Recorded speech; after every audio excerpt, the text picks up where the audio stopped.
Well, here we are once again. Another year, a new decade, and another video of my favorite anime from the year 2019. I'll spare you from the filler this year, and if you don't know the rules, then here's a quick rundown. First, this is not a list, specifically a best of list. This video is just a compilation of me talking about the shows I love from the last year, and if you haven't seen them yet, then hopefully you will now. Also, for those of you who know me and are wondering, Aggretsuko and Vinland Saga will not be appearing in this video. Yes, I know every year I have that one sequel I try not to put on because it's a sequel, and if you haven't seen the first season, then you probably watched the second season. But Aggretsuko Season 2 already got his video that blew the fuck up in my face, and Vinland Saga was crowned my comic of the year 2018, and I'm currently working on my passion project for that, so singing its praises more just feels like cheating. And finally, the final anime I feature is crowned my anime of the year, and will get a separate video all on its own for me to gush about why I loved it so much. With that out of the way, let's begin with the honorable mentions. I'm honestly not as into Demon Slayer as the rest of the internet is. At first I wrote it off as another light novel adaptation because that's what it looked like to me at first glance. Then I found out it was a Jump manga and had to get on this shit, especially after how my friend was talking my ear off about it. I'm currently 18 episodes into the show and am still not buying into all of the hype. I don't think Nezuko was Moe Jesus 2019, we all know who that crown goes to. And Tanjiro is, to put it nicely, pretty fucking boring. The only time I saw some depth in his character outside of Shonen Jump Pro Tag was in the episode where after a man yells at him in his grief about how Tanjiro doesn't know the pain of losing who he loves, he just smiles to him in kindness and understanding, and that was a bit of a punch in the gut. It's everything around Tanjiro and Nezuko's story that makes me want to finish this show. Inosuke is batshit and I want to learn his backstory, same with Zensetsu and why the fuck he's only alive because he sleeps. I want to know if there's a cure for Nezuko because I want to see more of the doctor and her assistants. And I miss Urodaki, he was a pretty great character and I hope to see him again. However, my main attraction to Demon Slayer is Michael Jackson over here. This guy is nearing Dio levels of having a fly-ass wardrobe while also being an instant asshole. In quick summary, I don't find Demon Slayer disappointing. I can enjoy it for a lot of the reasons fans do, but there's also that flip side where I don't see the appeal in the storytelling, its main duo, and the length of certain arcs because oh my god, am I the only one who feels like this shit is dragging.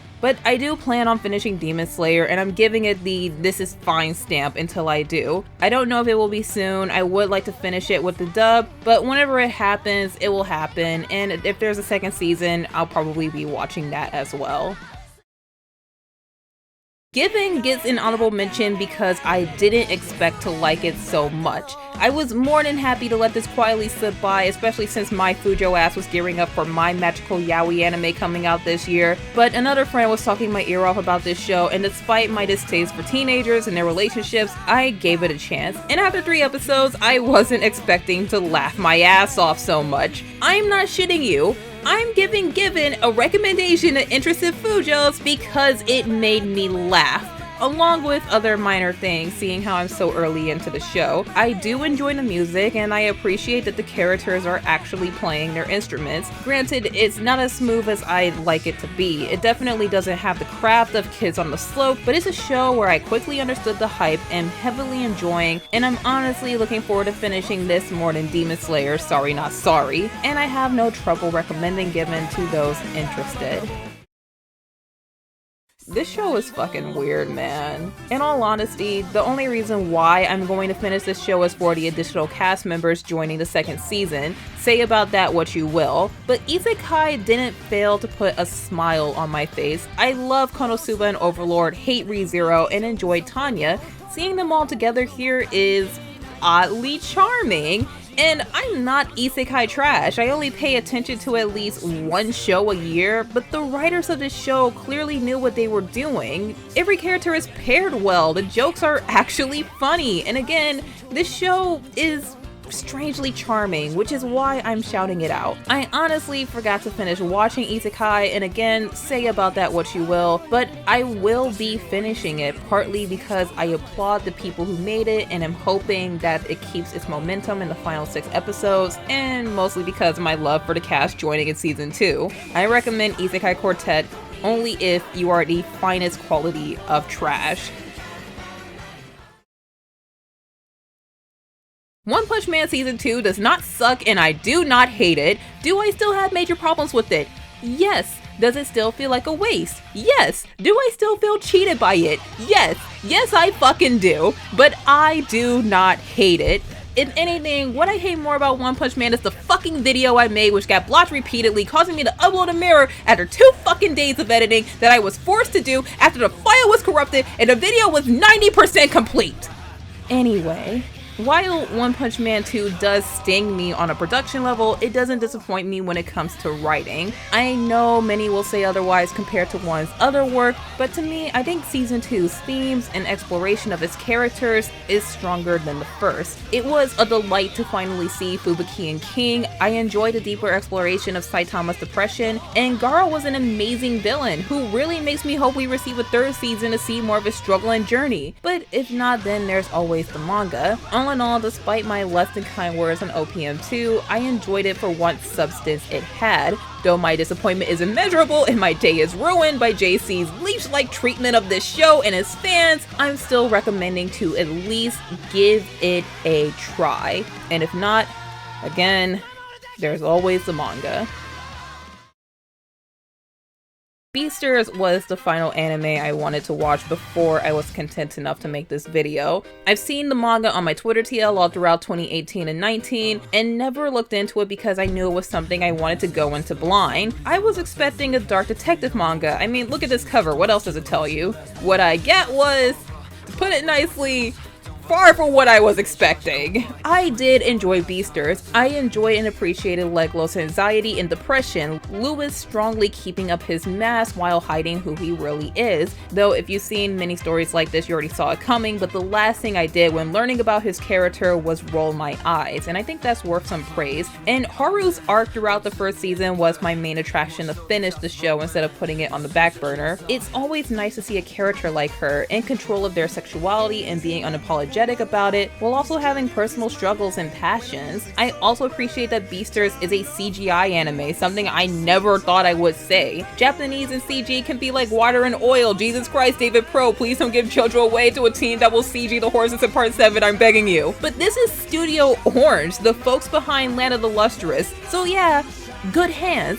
Smooth incorporation of 2D animation is always worthy of brownie points from me, but you add fucking stop motion in this cool ass dance number with this cool ass theme song and I'm in fucking love. But what holds Beastars back from me is how confusing I find it. I don't get who this was made for. This is a dark show with dark and mature themes that escalates to its peak in episode 9. So why the hell are these characters so young? Yes, I am well aware that this is my bias speaking, but think about this. These characters are aged 17 to 18. They're in a boarding school, so no parents. They're learning to navigate the world as they enter adulthood. If you've seen the show, then I'm not saying that it's impossible for people around this age to experience and execute what these characters are going through, but wouldn't this world and subject matter work better if these characters were in college? It's just such a waste to explore shit like the morality of black markets next to puppy crushes and shooting the shit about virginity. When I reached episode 9, I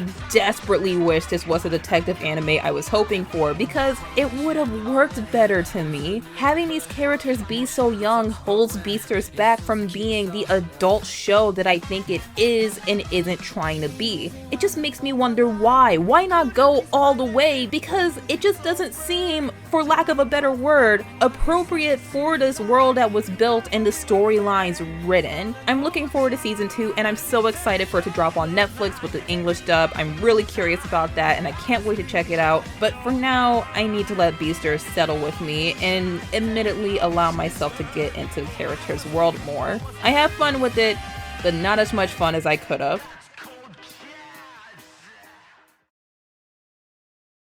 And now, the main event. That is over. それでも踊りたかった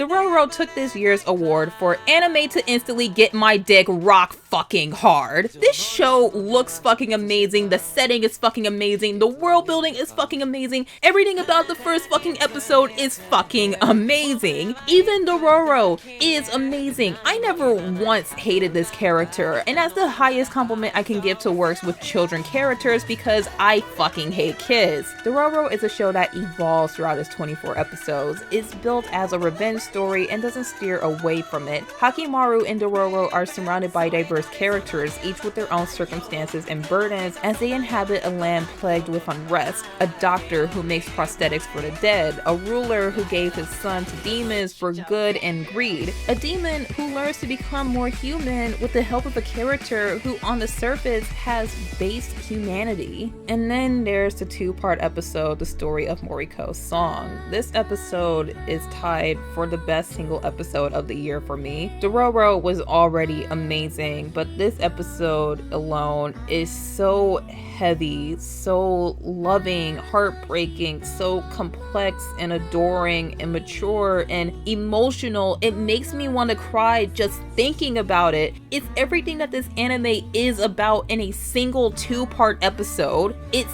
humanity. At its core, RORO is a show about humanity, the good, the bad, the wonderful, and the ugly.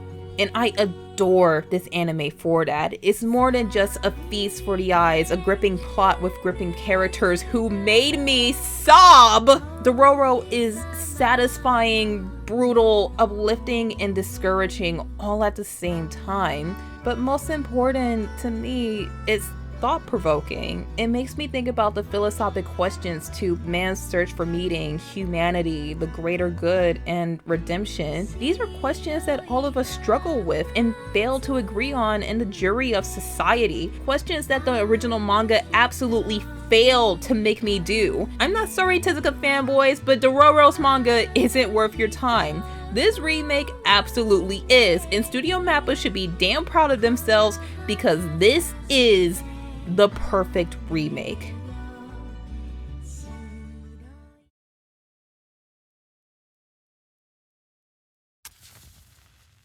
Fire.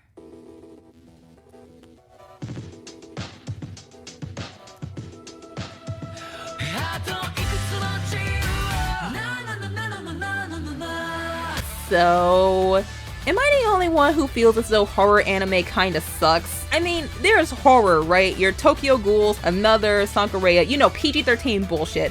Then you have works like Happy Sugar Life, Devilman, School Live, all of which made it into previous best anime videos. I love these shows because they don't need jump scares to be scary. They don't need to be grounded in reality like Sugar Life or have fantastical elements like Devilman and School Live. What they need is good writing, good characters, and most importantly, good execution. Which brings me to Neverland, a show I refuse to breathe a word about, but I will advise you, go in blind.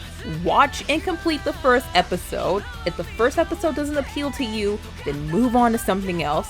However, if it does, then you know what to do next. What I will say about Neverland is what I admire about it so much, how it builds tension and suspense.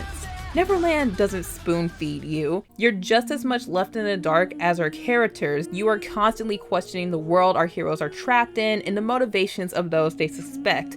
Long, silent moments of walking down a dark hallway only to jump when the silence is broken by running water. How the feeling of defeat is multiplied with dread, time ticking away to inevitable danger, false promises from the past, robbing the future.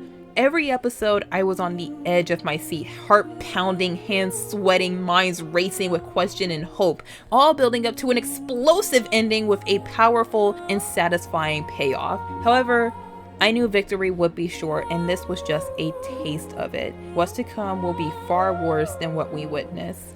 Check out The Promised Neverland, because I can swear to you, there was nothing more terrifying in anime in the 2010s than Mother Isabella's smile.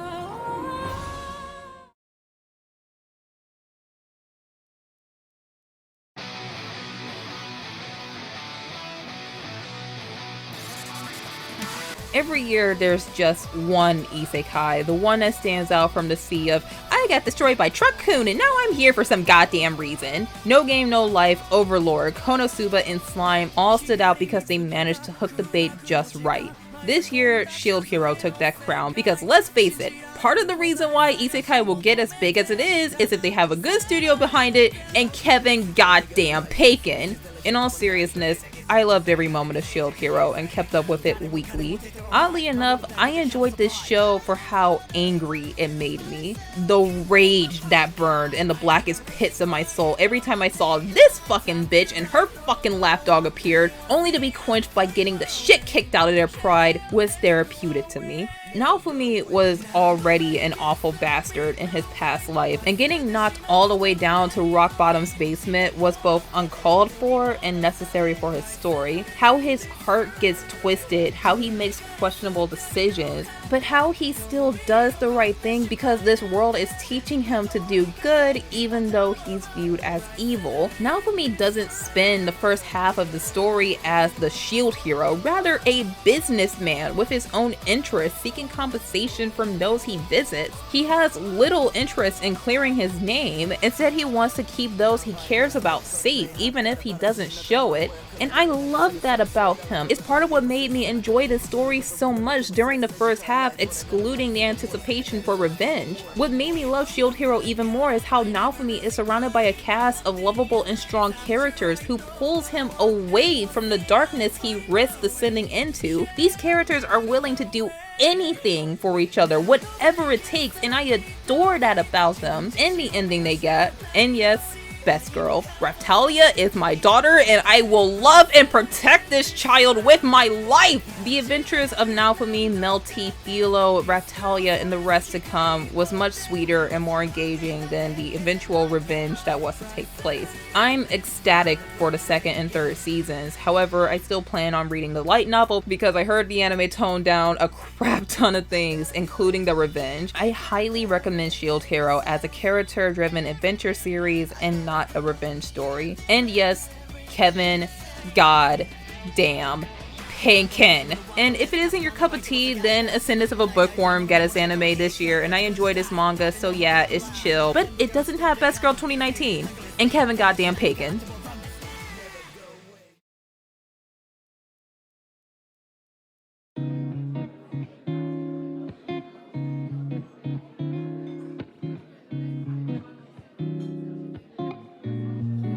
Rilakkuma and Kaoru still just makes me happy. I still stand by everything I said in my video on it. I love this short, sweet stop-motion anime about a woman, her bird, and her bears. Rilakkuma and Kaoru definitely isn't without fault. Kaoru can be downright unlikable at times, and the themes of depression and feeling left behind is better represented in life's good and bad days rather than her character. I came back to this show 3 times this year to kick back with adorable bears and a bird Marie Kondo would be proud of, and to lose myself in their world. It's criminal to understate how warm Rilakkuma's presentation is. I adore these sets, the lighting, the character design. Can we get more stop motion Iyashikei anime? Please, I'm begging you, I need more of this in my life. Despite my problems with it, I still highly recommend Rilakkuma. I know Senko took the crown for Iyashikei of the year, and I can't fault her for that, but this one is definitely my favorite, and I'll be looking out for a Blu-ray and will be returning it many times more in the future. If you haven't yet,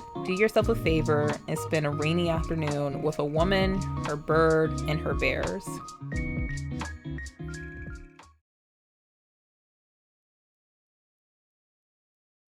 Huh? What now? There ain't no damn frog! Uh-oh.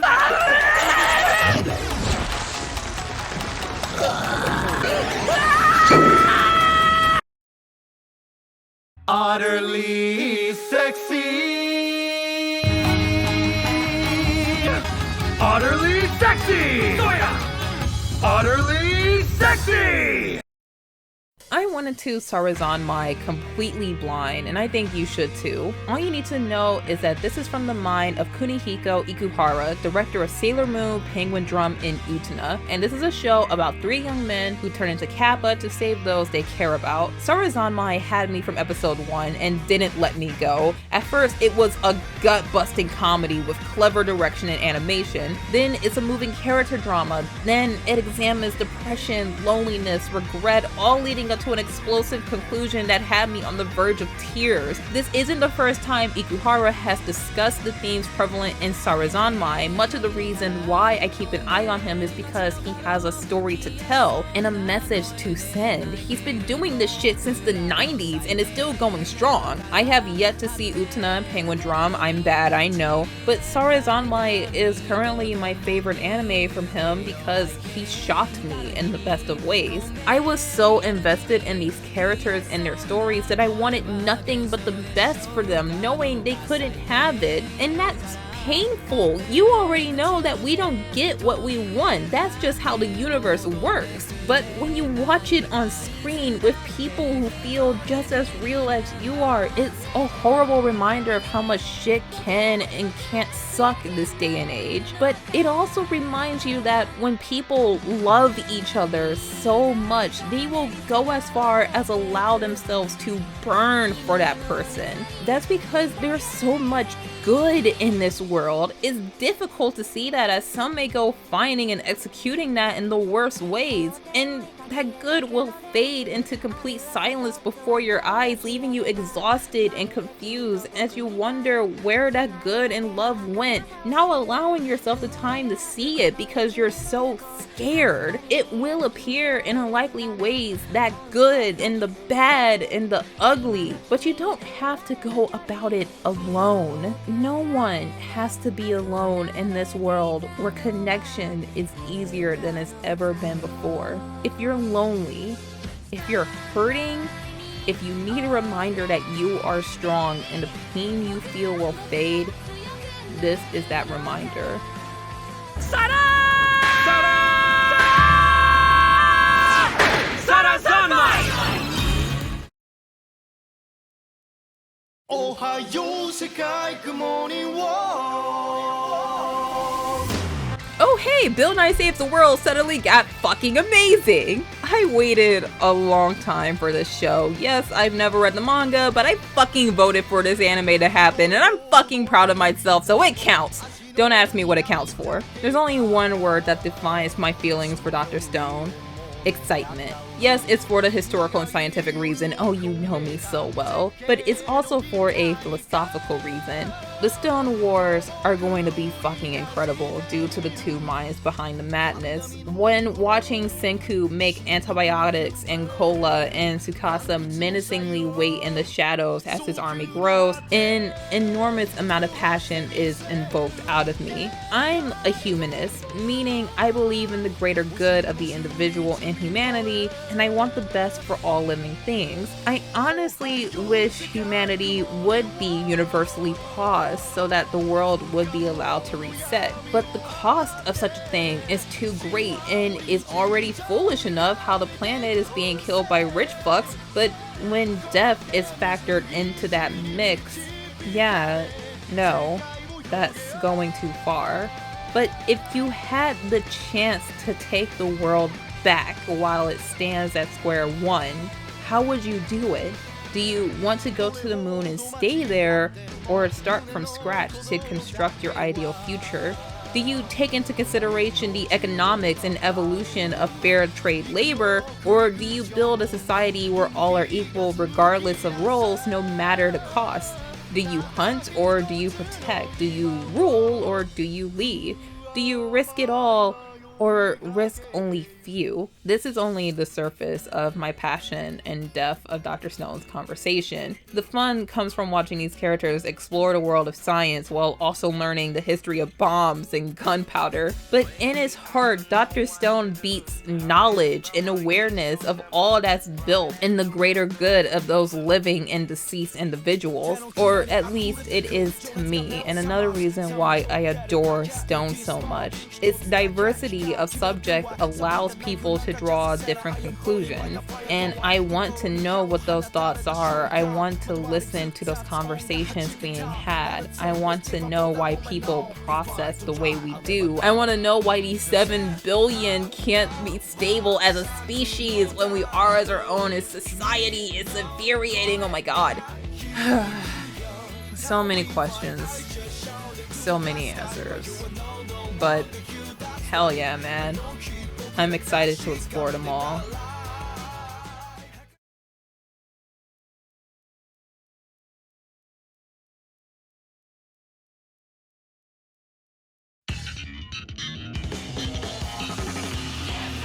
Yep, it's Mob Psycho 100. Go watch Mob Psycho 100. It's fucking amazing. Go watch it. Video coming soon. Go watch Mob Psycho 100 in order to watch that video. Or don't watch the video, but fucking watch Mob Psycho 100. If you haven't seen it, watch season 2. It's fucking amazing. Go fucking watch Mob Psycho 100. Season 2's amazing. Just go do it now, okay? Thanks. I love you. See you in the next one.